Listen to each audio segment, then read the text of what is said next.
अच्छा जी, तो previous lecture में हमने सारा डिस्कस किया कि फ़िज़िकल एग्जामिनेशन में हम किस तरह से जनरल सर्वे करते हैं पेशेंट का। अब जो है उसके फर्दर दो कंपोनेंट्स रहते हैं, which is the local examination and general examination. ठीक है, ये तीनों मिलके फ़िज़िकल एग्जामिनेशन का पार्ट बनती है।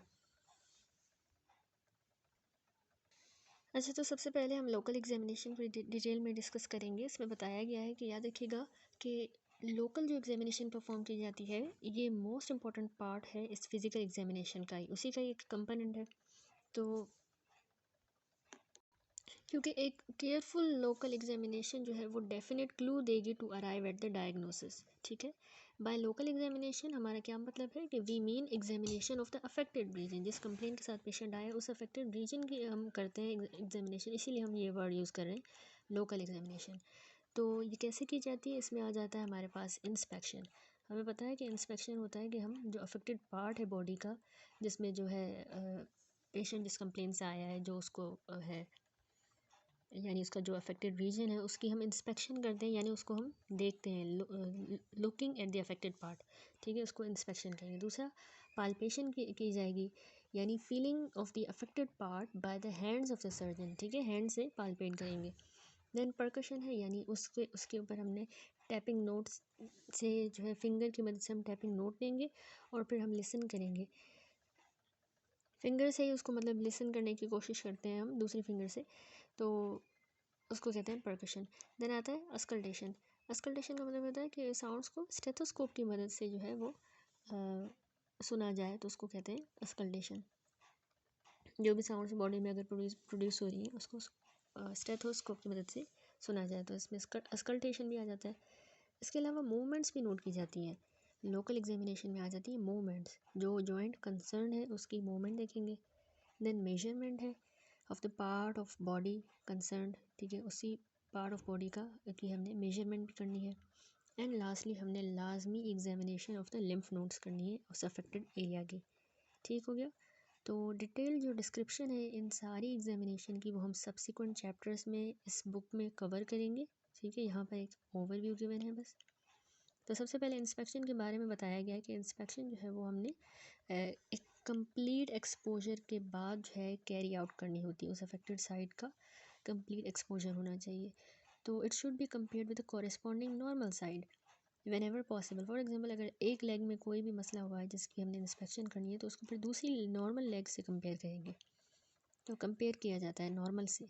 तो अब इसकी जो इम्पोर्टेंस होती है प्रॉपर इंस्पेक्शन की, वो ओवर एम्फेसाइज नहीं हो सकती, as many of the surgical condition can be diagnosed by looking at it with well trained eyes. यानी अगर कोई अच्छा डॉक्टर है, वेल ट्रेंड आइज़ बहुत सी सर्जिकल कंडीशन को देख कर ही आइडेंटिफाई कर लेता है जल्दी। ठीक है, it is said that eyes do not see what mind does not no.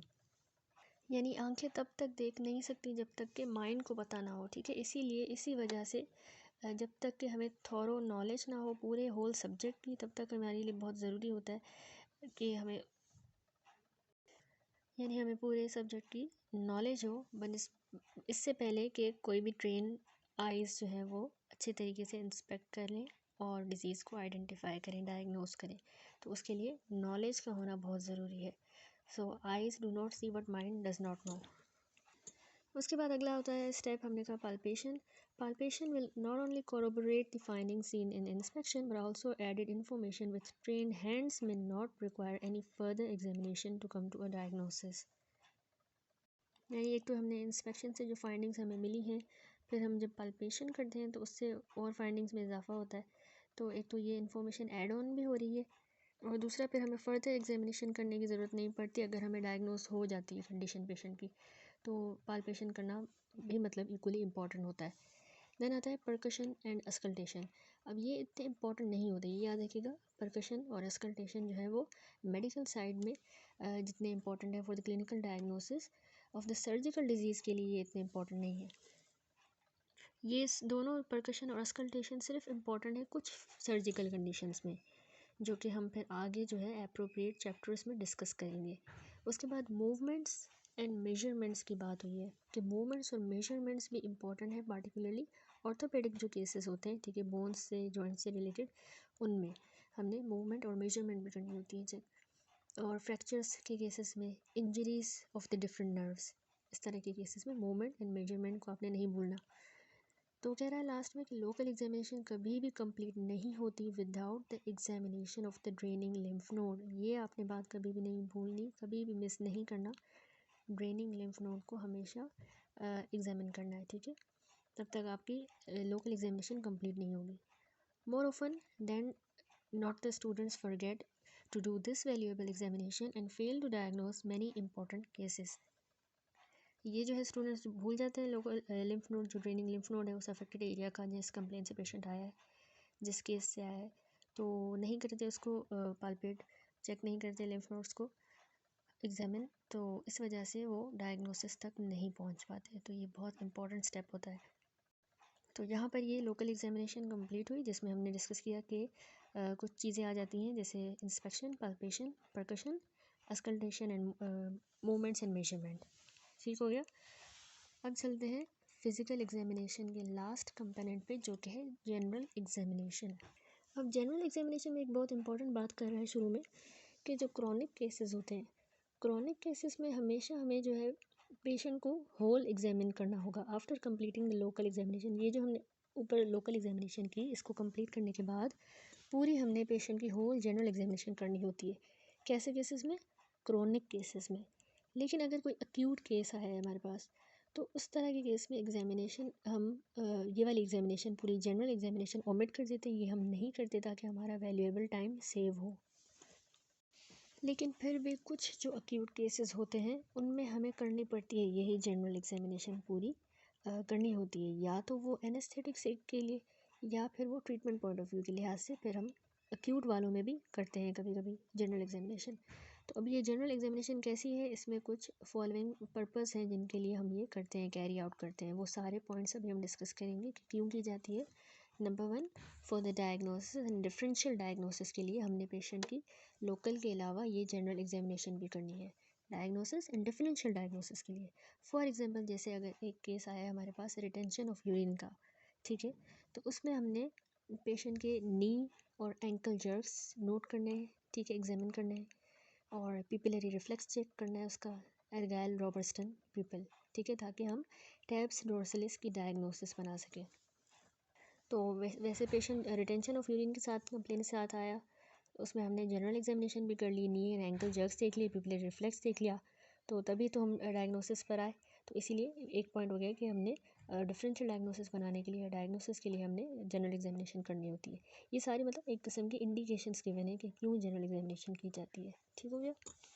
इसी तरह जब हम चेस्ट या स्पाइन की एग्जामिनेशन करते हैं, तो यहाँ पर ये कहना चाह रहा है कि जब भी कोई patient for example abdominal pain के साथ आया, ठीक है, ऑब्स्क्योर एब्डोमिनल पेन, हमें नहीं पता किस वजह से है, तो उस केस में हम चेस्ट या स्पाइन को भी एग्जामिन करते हैं। क्यों करते हैं? आया तो एब्डोमिनल पेन की कंप्लेन से, क्योंकि हम बेसल प्लूरिसी और स्पाइन कैरीज स्पाइन जो है, इनको, इन डिजीज़ को रूल आउट कर रहे हैं, इन कंडीशंस को, ठीक है, जो कि कॉज ऑफ पेन बन सकती है, उसके एब्डोमिनल पेन का कॉज। तो इसीलिए यानी आया तो वो एब्डोमिनल पेन के साथ, लोकल एग्जामिनेशन हमने कर ली, लेकिन फिर हमें जनरल भी करनी पड़ती है ताकि हम रूल आउट करें और डायग्नोसिस तक आएँ, ठीक है, डायग्नोसिस बना सकें। कभी कभार पेशेंट कंप्लेन करता है pain in the knee when pathology lies in the hip joint, ठीक है, जबकि पैथोलॉजी हिप जॉइंट में। Cases are on record when the teen aged boy with complain of pain in the right iliac fossa में उसको pain था और उसको refer किया गया hospital by the general physician as a case of acute appendicitis. ठीक हो गया। यानी पेशेंट को राइट इलियक फोसा में पेन था, जबकि उसको जनरल फिजिशियन ने रेफ़र कर दिया कि इसको एक्यूट अपेंडिसाइटिस हुआ है। जबकि जब एग्जामिनेशन की गई स्क्रोटम की, तो सर्जन को पता चला कि उसके ट्रोजन ऑफ द टेस्टिस हुई है, जो उसके पेन का बायस बना है, ना कि अपेंडिसाइटिस। ठीक है, तो इसीलिए बहुत इंपॉर्टेंट होता है सर्जरी में कि हम लोकल के साथ साथ जनरल एग्जामिनेशन भी करें, ताकि नंबर 1 डायग्नोसिस और डिफरेंशियल डायग्नोसिस हम बना सकें। ठीक हो गया। नंबर 2, दूसरी इंडिकेशन क्या होती है जनरल एग्जामिनेशन की? For selecting the type of anaesthetic. अब सर्जरी होगी तो एनेस्थीसिया भी दिया जाता है, तो अब जो एनेस्थेटिस्ट है ना, वो हमेशा जो है एग्जामिन करेगा पेशेंट को जनरली, यानी उसकी जनरल एग्जामिनेशन करेगा, पार्टिकुलरली उसकी हार्ट की, लंग्स की, ताकि वो उस हिसाब से प्रॉपर एनेस्थेटिक जो है सिलेक्ट कर सके उस पेशेंट के लिए। ठीक है। तो कभी कभार ऑपरेशन जो है वो अंडर लोकल एनेस्थीसिया परफॉर्म किया जाता है ओल्ड या फिर जो कार्डियक पेशेंट्स होते हैं उनमें, तो इस वजह से फिर जनरल एग्जामिनेशन करनी पड़ती है ताकि उस हिसाब से एनेस्थीसिया दिया जाए। नंबर 3, थर्ड इंडिकेशन क्या होता है कि हम जनरल एग्जामिनेशन करते हैं to determine the nature of operation, यानी in case of an inguinal hernia, अगर कोई इनग्वाइनल हर्निया का केस आया है हमारे पास, तो one should examine the chest to exclude a cause of chronic cough, for enlarged prostate, or for stricture of urethra as an organic cause of obstruction to the outflow। यानी यहाँ पर ये कहना चाह रहा है कि अगर कोई इनग्वाइनल हर्निया का केस है, ठीक है, हमारे पास आया, तो हमने उस पेशेंट की जो है चेस्ट को एग्जामिन करना होगा लाजमी, यानी कि जनरल एग्जामिनेशन हम कर रहे हैं तो उसको हम क्यों एग्जामिन करेंगे, ताकि हमें क्रोनिक कफ का कॉज पता चले, और इसके अलावा हम उसके इनलार्ज प्रोस्टेट या फिर स्ट्रक्चर ऑफ द यूरेथ्रा को भी एग्जामिन करेंगे, ठीक है, as a organic cause of obstruction to outflow of the urine and to, यानी क्योंकि हर्निया में जो है इनग्वाइनल हर्निया में यूरिन आउटफ्लो ऑब्स्ट्रक्शन होती है, तो उसको बाकी कॉजेज उसके रूल आउट करने के लिए कि इनलार्ज प्रोस्टेट की वजह से तो नहीं है या स्ट्रक्चर ऑफ यूरेथ्रा तो नहीं हुआ, तो हमने रेक्टल एग्जामिनेशन करनी होती है, ठीक है। और इसके अलावा हमने कॉन्स्टिपेशन को भी एक्सक्लूड करना है as a cause of increase abdominal pressure, जो कि इनिशिएट करवाता है हर्निया को। हमें पता है कि एब्डोमिनल प्रेशर बढ़ने से हर्निया और एक्सेबरेट होता है।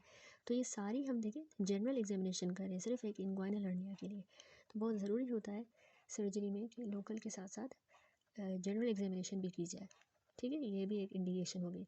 तो अब इस तरह के so patients with these conditions if operated on will definitely come back with recurrence of the hernia, यानी अगर सिर्फ हमने लोकल एग्जामिनेशन की, हर्निया है इनग्वाइनल, बाकी कॉजेज़ नहीं देखे क्या स्ट्रक्चर वगैरह इनलार्ज प्रोस्टेट तो नहीं है, तो फिर दोबारा पेशेंट आएगा हमारे पास रिकरेंस के साथ, उसका मेन मसला तो ट्रीट नहीं हुआ अगर हमने जनरल एग्जामिनेशन ना की, हमें ना पता चलता, तो इसीलिए उसकी इंपॉर्टेंस बता रहा है। At the same time the surgeon should look for the tone of the abdominal muscles to determine whether the herniography और hernioplasty will give the best result. तो इसलिए एब्डोमिनल मसल्स की टोन भी सर्जन को देखनी होगी, और ताकि उसको पता चले कि इस पेशेंट के लिए हर्नियोग्राफी बेस्ट रहेगा या हर्नियोप्लास्टी। वैसे सर्जरी में हम डिटेल में पढ़ेंगे, लेकिन मैं आपको बता देती हूँ कि हर्नियोग्राफी और हर्नियोप्लास्टी क्या होता है। हर्नियोग्राफी में जो एब्डोमिनल जो गैप बन गया है मसल्स के दरमियान, उसको हम जो है सूचर्स की मदद से अगर क्लोज करें उसको हर्नियोग्राफी कहा जाता है, लेकिन अगर कोई मेशवर्क कोई प्रोस्थेटिक मटीरियल हो उससे अगर करें तो उसको हर्नियोप्लास्टी कहा जाता है, ठीक है, ताकि वो हर्निया ना हो और उसको क्लोज कर देते हैं गैप को। लास्ट पॉइंट है इसका number 4, indication of general examination का टू डिटरमाइन द प्रोग्नोसिस। अब यहाँ पर कह रहा है कि जो गैस्ट्रिक कैंसर के केस हैं, अगर कोई गैस्ट्रिक कैंसर का केस है तो उसमें गैस्ट्रिक कैंसर के केस में हमने अगर जनरल एग्जामिनेशन की तो उसी से तो हमें पता चलेगा कि कौन से लिम्फ नोड जो है इन्वॉल्व हुए हैं, यानी अगर पेशेंट के सुप्रा क्लेविकुलर जो ग्लैंड्स हैं या लिम्फ नोड्स हैं वो इन्वॉल्व हो चुके हैं, तो इसका मतलब है उस पेशेंट की प्रोग्नोसिस ग्रेव है, यानी बहुत ही बुरी प्रोग्नोसिस है, क्योंकि सुप्रा क्लेविकुलर अगर ग्लैंड इन्वॉल्व हो जाते हैं गैस्ट्रिक कैंसर में, तो यानी ये स्टेज 4 में चला गया, ठीक है, स्टेजिंग के लिहाज से सिर्फ इसकी बहुत ही बुरी प्रोग्नोसिस होती है, पुअर। इसी तरह ब्रेस्ट कैंसर में अगर सेकेंडरी मेटास्टेसिस बोन्स और लंग्स में हो जाती है तो इसको भी लास्ट स्टेज ही कंसीडर किया जाता है। तो यानी प्रोग्नोसिस को भी डिटरमाइन करने के लिए जब हम जनरल एग्जामिनेशन करेंगे तब ही हमें आइडिया होगा कि पेशेंट किस स्टेज पे क्या उसकी प्रोग्नोसिस है। तो एक ये भी फ़ायदा या इंडिकेशन है जनरल एग्जामिनेशन का, जो सर्जरी में इक्वली इम्पॉर्टेंट है।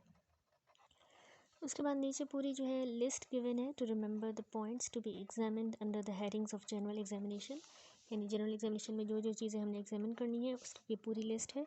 सबसे पहले हेड एंड नेक में हमने क्या नोट करना है, क्या एग्जामिन करना है। Number 1, cranial nerves. अच्छा, जब भी आपके पास पेशेंट आया है और उसमें आपने लोकल एग्जामिनेशन कर ली, उसके बाद जनरल एग्जामिनेशन में सबसे पहले हेड एंड नेक में आपने उसकी क्रेनियल नर्व्स चेक करनी है, जिसमें पार्टिकुलरली आपने 3rd, 4th, 5th, 6th, 7th, 9th, 10th and 12th cranial nerves को एग्जामिन करना है, ठीक है। इनकी एग्जामिनेशन हम फर्स्ट ईयर से पढ़ते आ रहे हैं किस तरह होती है, वरना आप जाके वो बाकी लेक्चर्स भी देख लीजिएगा बेड साइड के और मैक्लियोड के, ठीक है, किस तरह की जाती है। देन आता है आइज़। आइज़ की एग्जामिनेशन में हमने जो है सबसे पहले टेस्ट करना होता है to know the visual field, ठीक है, और कंजक्टाइवा प्यूपिल्स की कंडीशन कैसी है, इक्वालिटी और इक्वल है या नहीं, रिएक्शन टू लाइट कैसा है, अकोमोडेशन रिफ्लेक्स चेक करेंगे, ठीक है, ये सारा हमने 4th ईयर में आई में पढ़ा था, डिस्कस किया था। देन मूवमेंट ऑफ आई भी चेक करनी है हमने, और ऑफ्थेल्मिक एग्जामिनेशन ऑफ द फंडाई करेंगे, ऑफ्थेल्मोस्कोप की मदद से फंडस चेक करेंगे, ठीक है, ये भी आ जाता है इसमें। देन आता है third mouth and pharynx, teeth and gum. Head and neck में यानी माउथ एंड फेरिंग्स में आ गया तो उसमें आपने पेशेंट के टीथ चेक करने हैं, गम्स, उसके सॉफ्ट पैलेट की मूवमेंट को चेक करना है, टंग और टंग का अंडर सरफेस, टॉन्सिल्स किस तरह से है, और लिप्स में उसका कलर भी देखेंगे, लिप्स का पिगमेंटेशन, ये हमें मिलती है प्यूट्स ज़ैगर्स सिंड्रोम में, और इसके अलावा इरप्शंस देखेंगे। Movements of the neck check करेंगे, नेक में जो वेन्स हैं, लिम्फ नोड्स नेक के, कैरोटिड पल्सेस और थायराइड ग्लैंड को भी देखेंगे, ठीक है। ये पूरा यहाँ पे हेड एंड नेक को हमने जनरली एग्जामिन किया। उसके बाद हमने अपर लिम्ब को एग्जामिन करना होता है।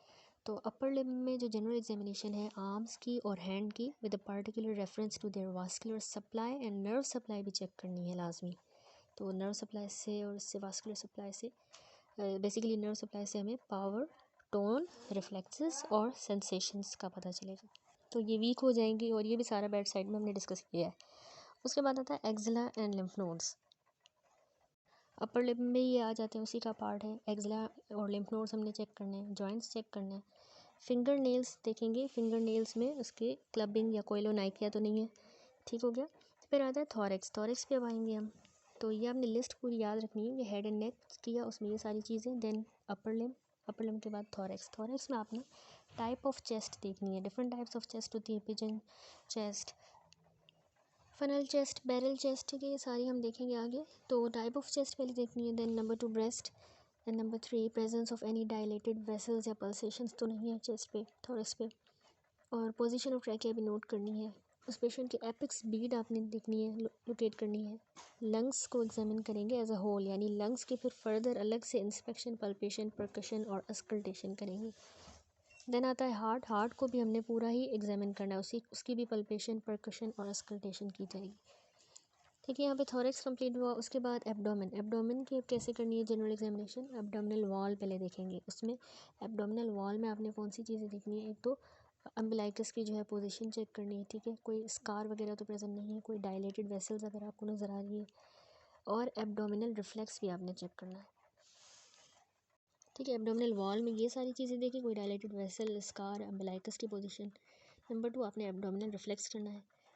नंबर 3 विजिबल पेरिस्टल्सिस, या आपको पल्सेशंस तो नज़र नहीं आ रही विजिबल, और जनरलाइज्ड हमने उसकी पल्पेशन करनी है, परकशन और अस्कल्टेशन।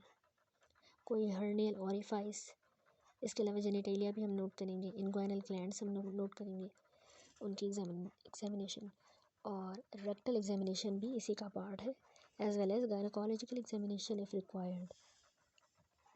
उसके बाद रह गया लोअर लिम्स। तो लोअर लिम्ब की जो जनरल एग्जामिनेशन है वो लेग्स एंड फीट की जाएगी, with particular reference to the vascular supply और नर्व सप्लाई, इनकी भी चेक की जाएगी, जिस तरह बिल्कुल हमने अपर लिम्ब में किया।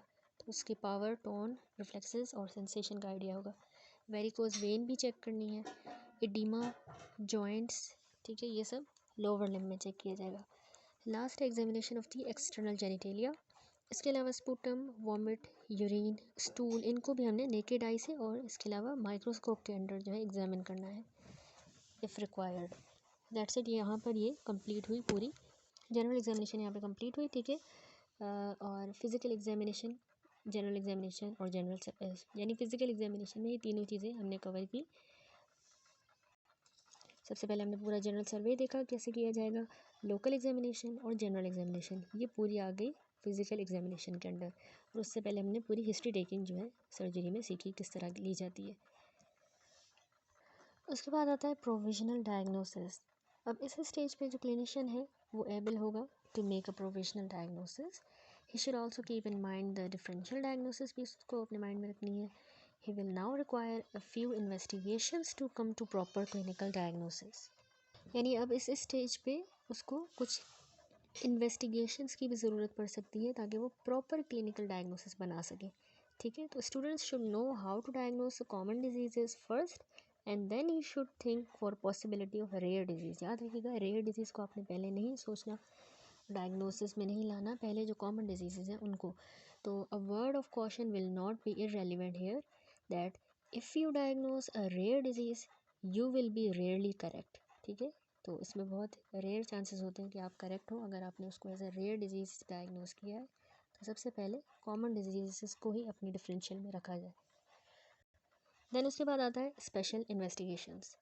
तो besides the routine examinations of the blood, urine and stool, a few special investigation depending upon the provisional diagnosis जो हमने बनाई है उसकी बेसिस पे हम कुछ स्पेशल इन्वेस्टिगेशंस भी रिक्वायर्ड होती हैं to arrive at the proper diagnosis, ताकि हम फाइनल जो है प्रॉपर डायग्नोसिस बना सकें।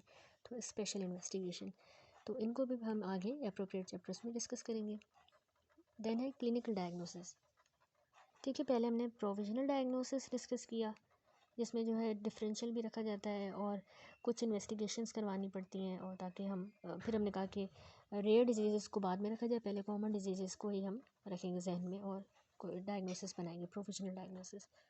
फिर हमने स्पेशल इन्वेस्टिगेशंस के बारे में कहा कि कुछ स्पेशल इन्वेस्टिगेशन की जाएंगी तो उनकी मदद से हम प्रॉपर डायग्नोसिस पे आ सकते हैं। एंड देन है क्लिनिकल डायग्नोसिस। तो आफ्टर गेटिंग द रिपोर्ट्स, जब इस स्पेशल इन्वेस्टिगेशन की रिपोर्ट्स आ गई तो उसके बाद क्लिनिशियन जो है वो एबल होगा to give proper clinical diagnosis.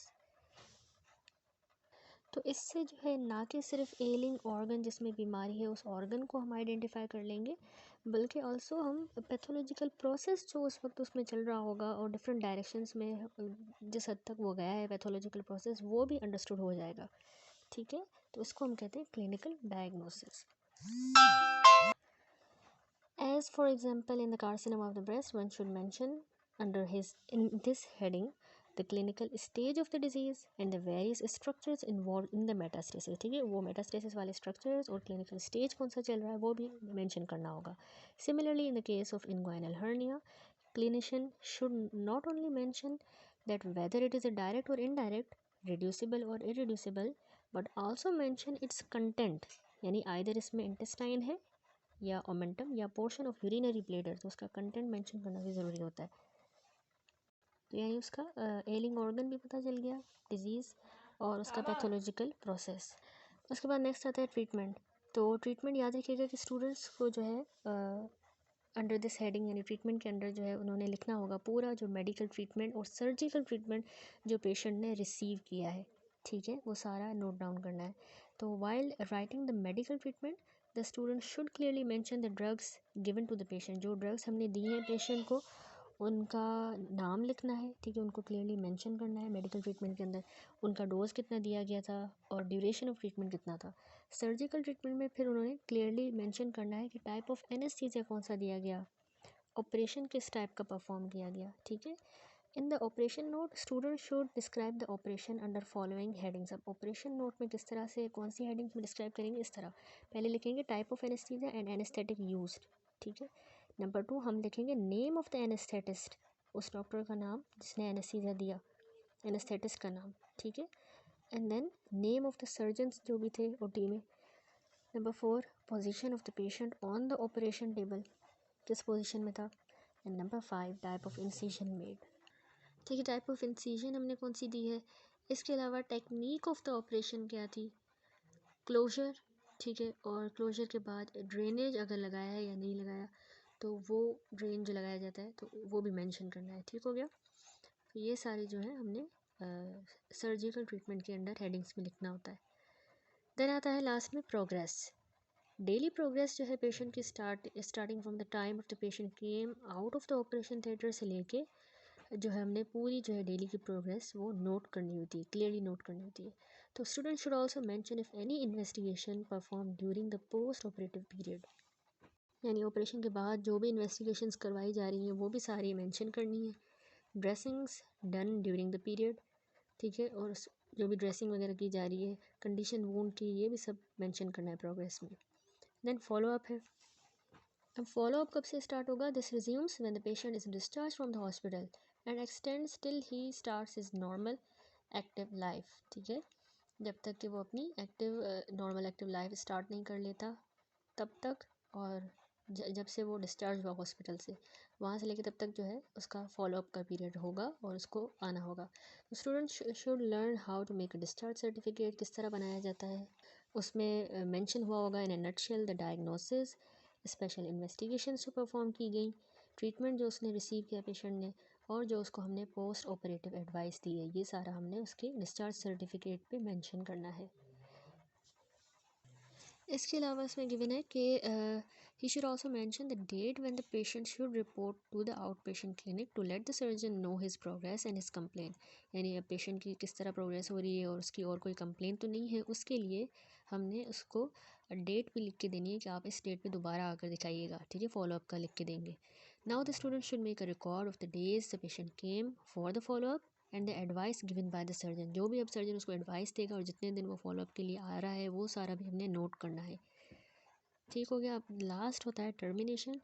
To terminate the history sheet of the patient, उसको टर्मिनेट करने के लिए student should mention whether the patient was completely cured when his follow-up period ended or the patient was relieved of his symptom but not cured, ये या फिर whether the patient died during his stay in the hospital या फिर in the follow-up period।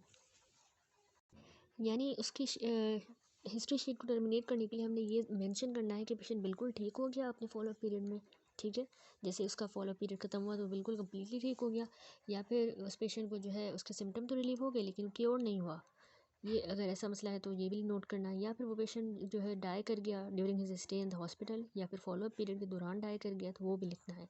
अब death के case में student ने cause of death को लाजमी जो है मेंशन करना है। और इसके अलावा नोट भी जो है बनाना है of the result of the postmortem examination का। जो पोस्टमार्टम एग्जामिनेशन है उसका रिज़ल्ट जो है अगर वो की गई तो वो रिज़ल्ट भी मेंशन करना है, ठीक है, cause of death end result of the postmortem examination if carried out. That's it.